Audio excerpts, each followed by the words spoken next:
Bonjour, bienvenue au cours de sciences. Aujourd'hui nous sommes dehors, j'espère que vous aussi.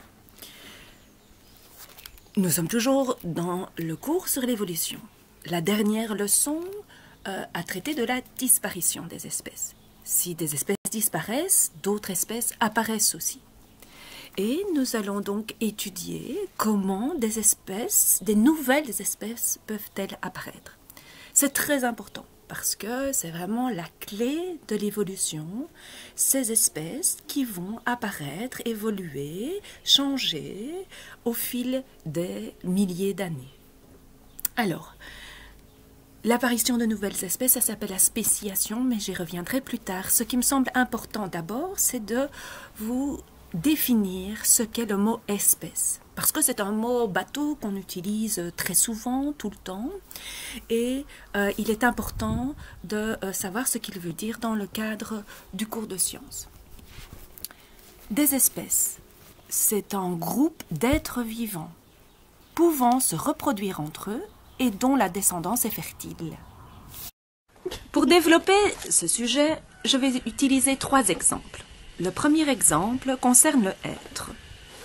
Le hêtre est une essence originale du jardin. Alors, essence, c'est de nouveau un terme scientifique qui a une connotation forestière. Donc, on utilise une essence végétale. Quand c'est une espèce d'arbre, parfois ça peut être une variété qui a un intérêt en sylviculture. La sylviculture étant la culture des arbres, évidemment. Alors, ce hêtre, je vous ai mis ici plusieurs images. Vous le voyez. Vous le connaissez en vert et vous le connaissez en rouge. Ce sont des immenses arbres quand ils sont dans les forêts avec un tronc tout lisse. Mais vous le voyez également sur cette image, une haie verte et une haie rouge. D'accord? Alors, pourquoi est-ce qu'on utilise cet arbre? On peut l'utiliser quand il est très grand dans les forêts parce que son bois est très résistant et on peut faire du très beau mobilier avec. Et on l'utilise pour faire des haies, pour séparer les maisons parce qu'il a la propriété d'être une espèce à feuilles marressantes. Marrescentes, ça veut dire qu'ils restent sur les branches quand elles sont mortes. Elles vont tomber seulement au printemps suivant quand les nouvelles feuilles vont sortir. Et donc ça permet de garder des haies qui restent et qui ne sont pas toutes vides en hiver. D'accord? Donc voilà les doubles intérêts de cet arbre. Alors, le hêtre vert, c'est ce qu'on appelle le hêtre commun. Il s'appelle Fagus sylvatica. Fagus, c'est le genre. Sylvatica, quand il est avec Fagus, ça veut dire le hêtre commun, le hêtre vert. À côté de ça, on a le hêtre rouge. Son nom scientifique, c'est Fagus grandifolia.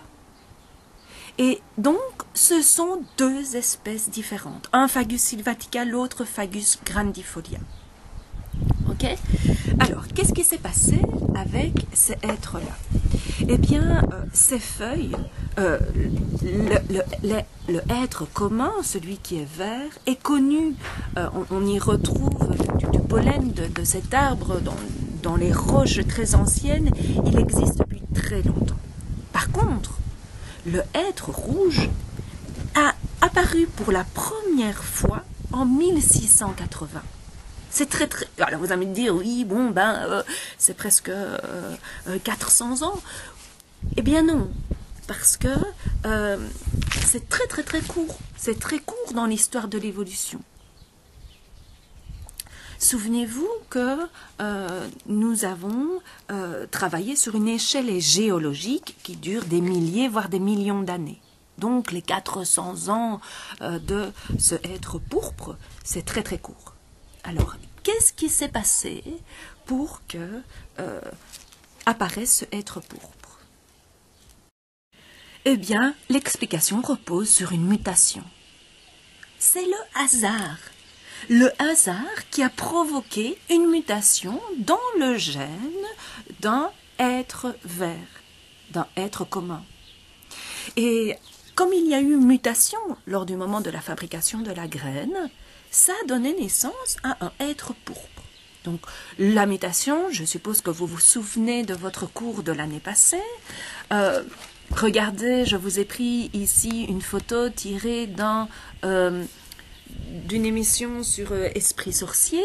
On voit que dans la séquence des bases ATCG, il y a eu entre la cellule saine qui est en dessous, au lieu d'avoir un T, de la thymine, il y a eu une modification, il y a eu une mutation qui a fait que la nouvelle cellule qui est née était avec une base A comme adénine. Eh bien, dans l'exemple qui vous est proposé ici, cette nouvelle cellule avec une mutation est une cellule cancéreuse. Bon, nous évidemment, on ne parle pas de cellules cancéreuses lorsqu'on parle du être pourpre, mais c'est la même explication, d'accord? Il y a eu, par hasard, et ça c'est vraiment la clé de l'évolution, c'est cette notion de hasard, il y a eu par hasard une mutation génétique chez ce être commun qui a donné un être pourpre. Ça c'est vraiment la première étape. Ensuite, qu'est-ce qui s'est passé? Eh bien, il se trouve que le pépiniériste qui s'en occupait, donc on est à Zurich en Suisse, a laissé grandir ce être pourpre et l'a trouvé très beau, simplement très beau, sans aucune autre raison. Et donc il a décidé d'isoler les graines de cet arbre-là et de les replanter, de faire des boutures, des branches pour pouvoir avoir de plus en plus d'êtres pourpres. Et c'est tout. Donc ici, il y a eu à la base une mutation. Et c'est l'homme, donc c'est tout à fait artificiel, ce n'est pas la nature qui a choisi ça. D'accord? Comme quand vous avez regardé l'émission sur Darwin, où Darwin reposait ses observations sur la sélection naturelle, ici, ce qui est en jeu, c'est une sélection artificielle. C'est l'homme qui choisit la variété tout simplement parce qu'il la trouve belle. Et cette variété va devenir tellement différente du être commun que ça va former une nouvelle espèce. Cette apparition de nouvelles espèces, on l'appelle spéciation. Donc c'est un mot de vocabulaire que vous devez connaître. La définition de spéciation, c'est tout simplement l'apparition de nouvelles espèces. C'est une des conséquences de l'évolution. Elle intervient généralement quand un groupe d'individus se scinde, donc se coupe, et qu'il n'y a plus d'échange entre eux.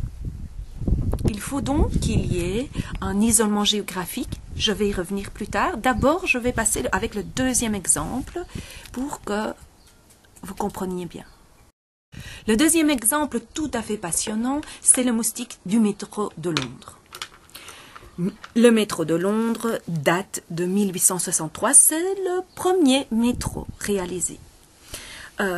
Donc vous voyez tous bien ce que c'est qu'un métro, les lignes souterraines, et par inadvertance, un moustique descend dans ces galeries.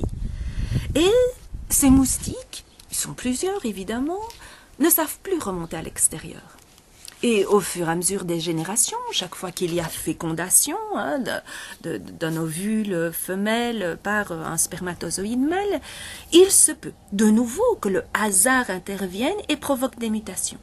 Et petit à petit, comme ces nouveaux moustiques n'ont pas de contact avec les autres moustiques, eh bien ils vont se différencier. Et il y a une nouvelle espèce de moustique, qui est le moustique des métros de Londres.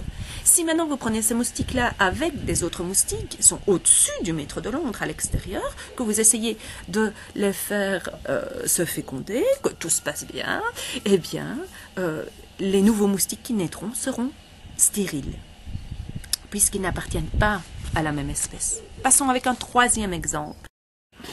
J'adore ce troisième exemple. Il nous donne une analyse sur l'apparition des bonobos. Attention, dans les feuilles de cours, donc là je suis page 15, il y a une faute de frappe. Donc c'est 5.3, chimpanzés et bonobos. Bon, les chimpanzés et les bonobos sont deux espèces de primates. Okay, elles sont étudiées depuis de nombreuses années. Mais ce qui est tout à fait passionnant, c'est la répartition géographique du bonobo. Regardez sur la carte de droite. En violet, comme ça, on voit la répartition géographique du bonobo. Ils sont coincés derrière le fleuve Congo. Et au-dessus, vous avez les chimpanzés communs orientaux, vous avez le chimpanzé commun d'Afrique, mais vous n'avez pas de bonobo au-dessus du fleuve Congo et vous n'avez pas de chimpanzé en dessous du fleuve Congo. Alors je vous ai mis une petite photo de ce fleuve. Ce fleuve, c'est pas la Meuse. Hein. Ce fleuve, c'est une rivière colossale. On y va avec des immenses radeaux et c'est comme une mer. Traverser ce fleuve, c'est extrêmement dangereux. Ça, c'est vraiment, il faut bien se mettre ça en tête. Alors, les chimpanzés et les bonobos se ressemblent, mais vraiment très fort. Anatomiquement, morphologiquement, ils sont les mêmes. Et leur différence à eux, concerne les mœurs. Bon, les chimpanzés, ils vivent en groupe, évidemment, hein, dans les deux cas, mais c'est le mâle qui domine. Lorsqu'il y a des conflits, ils se bagarrent de façon violente, alors que chez les bonobos, il s'agit de groupes où c'est le matriarcat qui est en vigueur. Donc matriarcat, ça veut dire que c'est les femelles qui prennent les décisions. Et donc, lorsqu'il y a des conflits, ces conflits ne se résolvent pas par la violence, mais par la sexualité. Et donc, vous voyez dans les notes de cours que cette sexualité soit hétérosexuelle, homosexuelle, généralement face à face, ce qui est très exceptionnel chez d'autres mammifères que chez l'homme.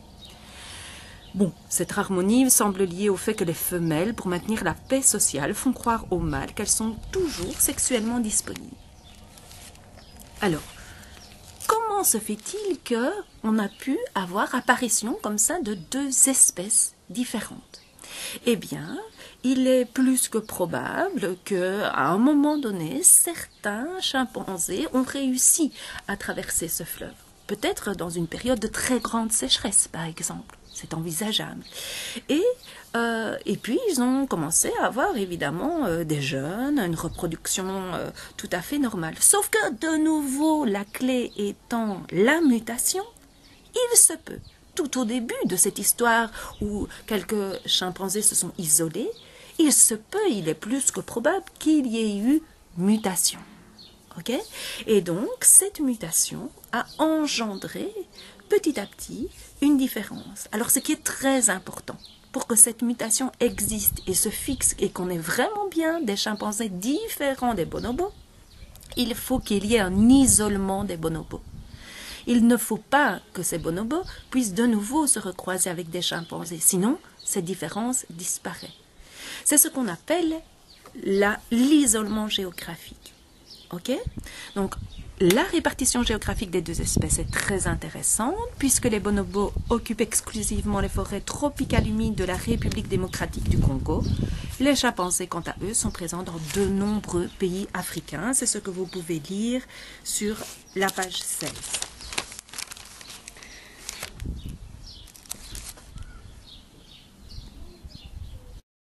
Ma première question est, qu'est-ce que la spéciation? Donne une explication en 40 mots. Donc je veux vraiment que ça vienne de votre propre réflexion. C'est très important pour m'assurer que vous avez bien compris puisque vous avez remarqué que je corrige vos résultats. Et donc, vous avez vu que je vous ai parlé de cet isolement géographique qui est nécessaire à la spéciation. Je ne l'ai pas beaucoup développé parce que je voudrais que ce soit vous, ici, qui me proposiez d'autres types de barrières naturelles. Donc, il est évident que ce fleuve Congo, c'est une barrière, puisque ça empêche les chimpanzés de passer. Eh bien, dans la nature, quels sont les autres types d'immenses barrières qui existent? Il m'en faut au moins entre 4 et 7, d'accord? Voilà, vous m'envoyez le tout.